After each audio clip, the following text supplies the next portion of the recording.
Está con nosotros Lauro Alonso, ¿cómo se puede decir? Experto. Técnico. Yo soy técnico, docente principalmente, docente pero técnico está muy bien. En psicogenealogía. Sí. Lo dije corrido, ¿eh? Perfecto.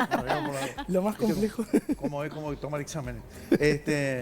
La psicogenealogía es una herramienta terapéutica y diagnóstica en medicina que permite encontrar en el sistema familiar la causa última de la alteración del bienestar físico, mental, social, económico, funcional, espiritual y afectivo de una persona. O sea, que no es todo culpa de tus padres, sino es todo culpa de De tu los que vienen de atrás también. Digamos, ya está, ¿no? ¿Cómo estás, Laura? Gracias por venir. No, gracias por la invitación, un placer. Muchas gracias. ¿Cuánto hace que se descubrió, digamos, esto de la psicogenealogía? Mira, el concepto de lo transgeneracional, o sea, la relevancia de los asuntos de generaciones anteriores es muy viejo. Pero la psicogenealogía desde los años 70 como tal. Bien. Sí, Ahora, yo puedo estar, digo, capaz que suena muy duro lo que voy a decir, pero pagando o saldando cuentas de antecesores míos sin yo saberlo. Si usaste bien, muy bueno el término, porque de hecho hay hasta un libro que se llama ¿Cómo pagamos los errores de nuestros antepasados? Mirá, Así que realmente sí, vamos bien. ¿Y es así? Sí, lo que pasa es que los asuntos pendientes, no resueltos, los secretos familiares, los temas que quedaron como haciendo ruido, que no se terminaron de ensamblar bien, quedan en la memoria inconsciente familiar y se transmiten de generación a generación. No importa quién puede ser, un tatarabuelo. Puede ser un tatarabuelo, 8 generaciones para atrás puede ser. ¿8? Sí. Nosotros en general investigamos 3, 4, que es los datos que tenemos habitualmente. Pero hay casos de gente que retrocedió 6, 7 y 8 porque tienen la información. Y por ejemplo, ¿qué es lo que uno puede estar pagando? En realidad, Un ejemplo. Sí, todo lo que quedó no resuelto, no elaborado, no satisfactoriamente completado, va a rebotar en nosotros como condicionamientos, a veces como dolencias o enfermedades, elecciones que no son las mejores para nuestra vida y que a veces hacemos de manera semiautomática. Entonces puede aparecer como una dolencia, una enfermedad, como bloqueos, asuntos que perjudican nuestra vida en cualquier plano, como tú leías. Básicamente no hay límite para eso. Tampoco para lo bueno, es decir, que también heredamos cosas buenas, porque si no vamos... Bueno, Claro, todo mal. Todo no. mal. Esto no tiene punto en común con los mandatos, ¿no? No tiene nada que ver, o sea, digamos, son cosas distintas, porque también viene como Sí. de atrás de la familia, pero... Sí, tiene que ver, porque los mandatos familiares hay dos tipos, explícitos y también hay implícitos. Explícitos son esas reglas que uno sabe porque se dicen en la familia, mamá, papá, los abuelos las nombran y nos condicionan, pero de una manera más controlada porque tenemos un poco de conciencia más activa. Los implícitos son los mandatos que quedan flotando en el subconsciente familiar y que entonces a veces los obedecemos porque accionamos muy poco, reaccionamos mucho. Reaccionar significa que hay un estímulo y yo respondo sin control consciente. Y bueno, ahí están los mandatos familiares. ¿Nosotros podemos colaborar para que no suceda con nuestros hijos de Sí, alguna manera? qué bien. Por ejemplo, yo hoy ponía el ejemplo de los nombres, ¿viste? Les ponemos lo mismo nombre a todos y capaz que ahí no estamos haciéndolo bien. Ahora tenemos el ejemplo de Griezmann, que quizás se ríe la otra. Ahora tenemos el ejemplo de Griezmann, que tiene 3 hijos, los 3 hijos nacieron en la misma fecha, Sí. no el mismo año. Y no sé si puede incidir eso en algo. Sí. ¿Puede? Sí, sí. Poner nuestros nombres a hijos o tener los nombres de abuelos o de bisabuelos condiciona hasta el punto en que lo hagamos consciente. Es decir, el nombre y las fechas de nacimiento nos conectan con la identidad de las otras personas. Es un proceso que en psicogenealogía evolutiva llamamos simetría, que es como una concordancia que detectamos más que nada a nivel inconsciente con otros miembros del sistema familiar. Entonces empezamos a copiar de ellos cualidades, características, mandatos, costumbres, hábitos, gestos, hasta tics nerviosos, de todo. De gran parte de eso no nos damos cuenta, es contenido inconsciente. Y cuando nacen varias personas en una misma fecha, ahí hay algo interesante para investigar siempre, siempre. Porque puede pero traer consecuencias para los chicos. Sí, sí, no necesariamente consecuencias desde el ángulo negativo, pueden ser Positivas también. Claro, nosotros podríamos hablar de características y cualidades. Lo que pasa es que siempre vamos a querer quitarnos de encima lo que nos condiciona negativamente, lo que nos perjudica o se manifiesta a nivel somático como una dolencia, una enfermedad. Lo que son cualidades o características positivas, dones o eso, no nos va a molestar. Claro. Eso no hay problema. Cuando tenemos la fecha de un antepasado, podemos coincidir, nosotros analizamos 4 fechas: concepción, nacimiento, una fecha técnica que se llama punto yacente. Concepción. Concepción. Yo le pregunto a mi vieja cuándo me concibió. y ¿Qué me momento? echa. Más o menos lo puedes calcular, o tiene que ser fecha exacta. No, lo podés calcular. No, Bueno, no, yo me interesa si es fecha todo. exacta, mejor. ¿Dónde? Bien. Todo. Hay gente que sabe la fecha exacta, Bien. que hay varios motivos para eso, algunos son más felices que otros, ¿no? No Obvio. entremos pero se hace un cálculo, de acuerdo al tiempo de gestación, que usualmente son 9 meses lunares, pero se redondea a 9, y se hace de la fecha de nacimiento un retroceso matemático bien simple de 9 meses para atrás. Se usa esa fecha. ¿Por qué? Lo normal es que nos demos cuenta que coincidimos en fecha de nacimiento, porque es nuestro cumpleaños, el cumpleaños de un abuelo, un tío, un bisabuelo, papá, mamá, un hermano, pero podemos coincidir cruzando nuestra fecha de nacimiento con la que fue de concepción del antepasado, o al revés, la claro. fecha de concepción. Claro. Eso es- No, perdón. perdón. No, hay un determinismo en esto, quiero decir, siempre es así, o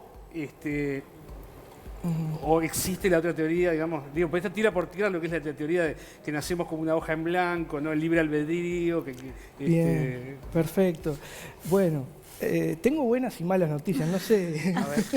Para De- Para de- él van a ser malas en esta igual. época déale con fe, porque Porque estamos está. preparados para todo. Bueno, libre albedrío, ok, lo podemos entender desde un lugar más filosófico, Una hoja más en blanco, espiritual. ¿no? Que nacés, digo, Sí, no, pero es que el condicionamiento que tenemos a nivel genético y a nivel metagenético, que ahí son los mandatos, las creencias, la parte psíquica, es muy fuerte y entonces se podría cuestionar el libre albedrío. Y lo de hoja en blanco lo cuestiono 100% con fundamento técnico. Hoy en día nos apoya la epigenética. El fundamento científico de esto es más que nada la epigenética. Hay varios, ¿no? El transgeneracional se estudia en psiquiatría, en medicina general, en psicología también. Pero ¿Qué es la epigenética? la epigenética son los factores que influyen en nuestra herencia transgeneracional, que no son directamente modificaciones sobre la cadena de ADN, sino aspectos que son influidos por las emociones, pero que tienen un componente bioquímico. O sea, es inquieto como era el abuelo, es igualito al padre. Sí, las experiencias emocionales de nuestros antepasados les hacen cambiar el ambiente químico. Eso nos pasa a todos. Yo estoy contento, estoy triste, estoy asustado, mi ambiente químico cambia. Y eso se imprime no en el ADN, sino de una manera muy particular, que es activando o desactivando lo que se conoce como interruptores genéticos. Es como que partecitas del código genético son consideradas o son ignoradas de acuerdo a lo que nos fue pasando. Pero eso ya se demostró científicamente que es heredable de padres a hijos. Así que tenemos una Ahí sí, transmisión, bien. ahí sí. Por lo tanto, lo de hoja en blanco no va ahí. no va. Así que es muy Funciona. bueno Bien. que lo hayas mencionado porque es súper importante darnos cuenta que la influencia siempre está. ¿Qué tiene de cierto esto de que dicen que tenemos muchas cosas en común con una generación de por medio? Siempre dicen que con el A tus abuelo o la abuela, abuelos. sí, como Sí. siempre una de por medio. Bien, qué genial. Hay una ley de psicogenealogía que dice que salteamos una generación. Esto no es dogmático, es decir, no es que en todo salteemos una generación, pero vamos a ponerlo con una explicación bastante interesante. Supongamos que hay una mujer que está embarazada y que ese feto, ese bebé que está en desarrollo en el útero de esta señora, va a ser una niña, es una niña. Esa niña ya tiene los ovocitos primarios en determinado momento de su gestación que van a ser, cuando nazca en su vida adulta, en su etapa reproductiva, van a ser los más o menos 400 óvulos que va a ir teniendo a lo largo de su etapa reproductiva. O sea que, te puedo poner de ejemplo a ti, Por supuesto. cuando tú estabas en la panza de tu mamá, las células que pueden ser hoy día tus óvulos, ya estaban en el cuerpo de ella cuando era bebé dentro de tu abuela. Entonces ahí tenés la línea de conexión directa con la abuela. Es la abuela materna la más importante para todos nosotros, hombres y mujeres, para todos es la abuela materna la más importante como figura de transmisión genética, por el material genético. Después interviene, por supuesto, padre, madre, todo, pero en porcentajes es muy trascendental. Entonces traemos muchos programas, se llaman, metaprogramas, programas inconscientes, son condicionamientos, Ahí básicamente. Traemos de ahí. Tiene que ver eso también. Yo, por ejemplo, ahora que dijiste esto, ¿Pensabas en la abuela? Sí. No, porque sí, yo tengo una imagen de mi abuela, que yo una vez tuve una charla con alguien que hizo una especie de... se fue para atrás. Y coincidíamos mucho en que mi abuela había sido importante hasta en fechas. Yo soy del 10 de septiembre, mi abuela era del 4, y yo tenía una afinidad tenía un cariño muy especial con mi abuela materna. Sí, tú sabes que además Mira qué interesante. La coincidencia de fechas, como el caso que nombrabas hoy, de nacer sobre la fecha exacta, es muy importante. Pero la tolerancia en algunas cosas es de más o menos 15 días. Así que en esa fecha, sí.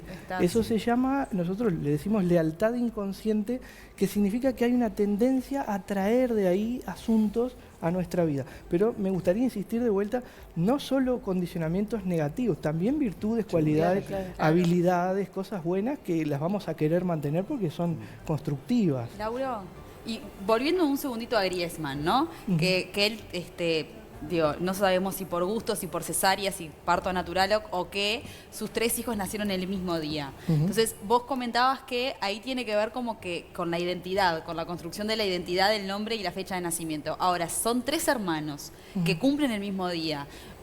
No puede haber un conflicto, no quiero decir nada negativo, pero no puede haber un conflicto porque justamente yo creo que en los hermanos está la construcción de la identidad, que siempre es como por oposición al otro hermano, digamos, ¿no? Una cuestión media así. Y ellos, o sea, festejan el cumpleaños el mismo día, ¿no?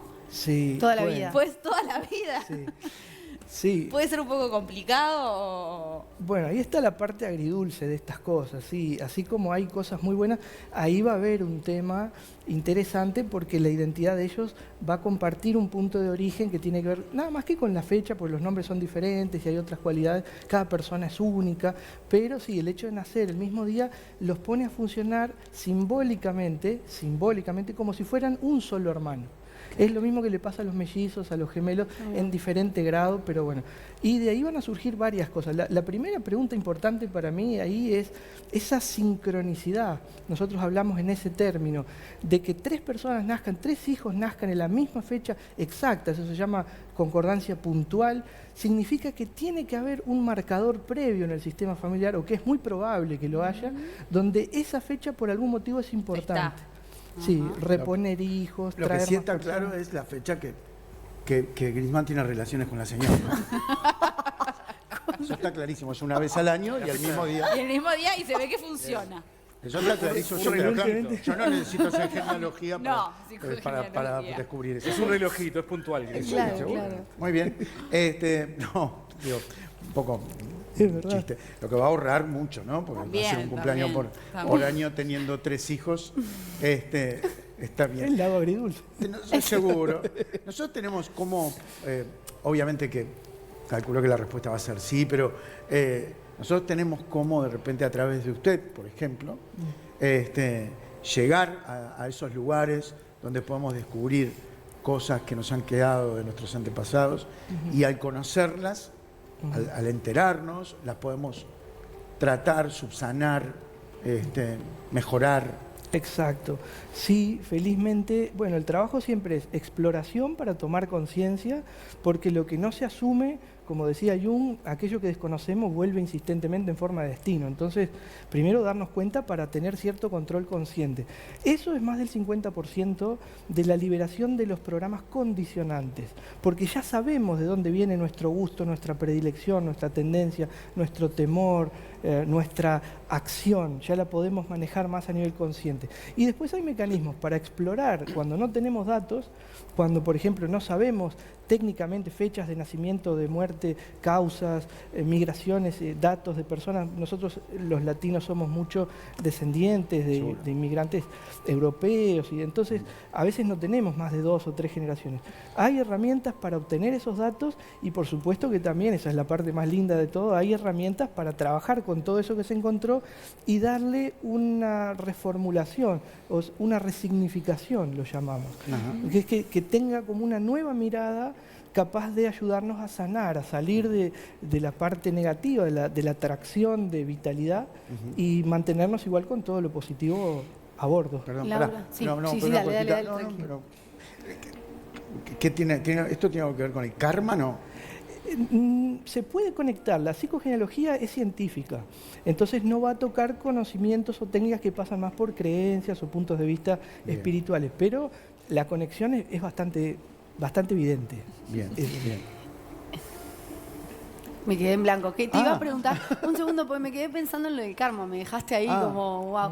¿Qué pasa con aquel que se acerca a querer saber un poco más y realmente le faltan datos, le falta información? Porque por esa razón que nombraste tú, por ejemplo, o por otras cosas, porque a veces también venimos como de nuestros papás, por ejemplo, no saben nada de los tíos y de no sé qué, como más de ignorancia de la época, Nombres que digamos. se olvidan, Normales de la o- época.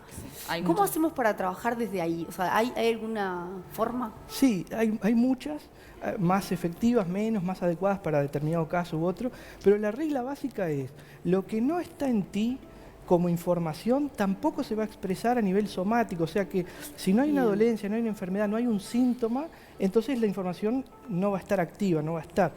Si hay una expresión, hay algo que la persona quiere curar o mejorar o progresar, lo podemos traer desde lo inconsciente utilizando símbolos, que es el lenguaje natural de nuestra mente profunda.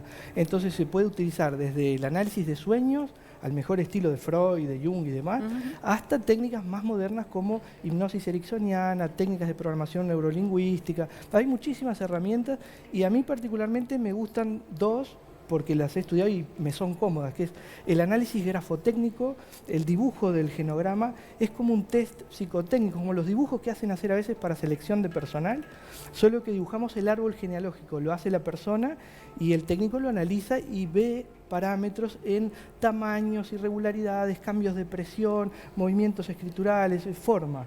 Es muy efectivo porque no hay control consciente del dibujo para poderlo alterar. Claro. Bien. Bueno, Eso es. ¿cómo es eso? Dibuja la persona el árbol genealógico, La persona. hay que explicarle primero, ¿no? Cómo Sí, hacerlo. ¿Cómo lo hace? La vas No, guiando. pensé que estudiabas la letra. La forma. Es una parte de la Pues grafología yo tengo un tema con científica. eso. Sí, sí. Nunca escribo de la misma manera. Ah, mejor. ¿Eh? ¿Significa Mejor. algo eso? Sí, significa En serio lo sanidad digo. emocional. ¿Cómo? Sanidad emocional, equilibrio emocional, el cambio natural en la letra. Lo patológico es la persona que tiene una letra supuestamente exactamente igual siempre. Las variaciones las vemos a veces incluso con lupa, así que a veces uno puede decir que tiene la misma letra y no lo es. Claro. Pero si tuviera una letra exactamente igual a lo largo del tiempo es un poco más patológico. La verdad, creo que nunca lo hablé con nadie, pero siempre me llamó la atención de que nunca escribo, nunca tengo la misma letra. El día, no sé. Lauro, ¿Y Prolijo. la otra cuál es? Dijiste dos, ¿no? Sí, hay muchas, ¿no? Pero Sí. bueno, una es esa y la otra es la interpretación psicomorfológica y gestual. Cuando estás charlando con una persona en una entrevista del árbol genealógico, sin darse cuenta, hablando de la mamá, del papá, de un abuelo, puede hacer un movimiento que son involuntarios, algunos se llaman microgestos, son pequeños cambios en las comisuras, en los ojos, con los dedos, la postura corporal, en la entonación de la voz. Hay 1000 detalles y con eso también obtenemos información que es para acompañar con más efectividad. Es decir, digo para que nadie se incomode, no es que vamos a estar como un escáner, ¿no? obvio. Igual Imagina vos, un día va uno a hablar contigo y te habla así todo el tiempo. no te dice nada. Este no me va a descubrir nada. Vos también tenés cierto conocimiento aparte en el análisis de los gestos. Sí, Además, sí, un no es mi poquito. especialidad, pero sí es un tema que me apasiona Sí. también. Ahí. Te quiero decir que Una me moví cortita. mucho hoy porque se me desenchufa el, explica. se me está desenchufando el micrófono. Una cortita, Lauro. Dijiste que la psicogenealogía es ciencia. Estoy seguro que a mucha gente se le pararon los pelos cuando escuchó esto, anclada en un concepto de ciencia que implica una verificación, un trabajo en laboratorio. ¿Es así? ¿Esto en qué sentido es ciencia? Bueno, ¿En qué sentido es comprobable, digamos? 100%. Pensá que lo transgeneracional está dentro de la medicina, más que nada a través de la psiquiatría, desde siempre, y desde la psicología también. Pero sobre todo desde el año 70 en adelante, Anseline Schutzenberger, que es considerada como la madre de la psicogenealogía, falleció hace unos pocos años, ella comenzó a hacer un trabajo académico sobre este tema. Y después vinieron otros autores y trajeron, por ejemplo, la comprobación de neurociencia, Ajá. que es nuestro soporte más importante, y bueno, ahí ya es indiscutible. Lo que es epigenética está demostrado. Entonces, ahí ya quedó con esa categoría, felizmente, y en algunos lugares es terciaria, Ajá. además. Lauro, gracias. ¿Tenés una página, un Instagram, algo? Tengo una página web, mi página web. ¿Cómo es, Es Lauro? bien fácil, lauroalonso.com. Laura Alonso. Por donde Laura. pueda comunicarse Laura. la gente también, Bueno, ¿no? Sí, sí, tienen para ver cosas. Hay Yo no, yo la vídeos. quería para mí, pero vos si querés ponerla para mí. Y para hacer sus cursos también y Por sus eso. talleres. y Ahí va. sus- Bueno, Muy bien. bienvenidos, si les gusta, por supuesto. A mí me intriga todo esto. Después me da un poquito de miedo, pero... No tenga miedo. Al contrario. Adelante. Gracias. Gracias a Muchísimas ustedes. gracias. Un placer. Gracias. El aplauso grande.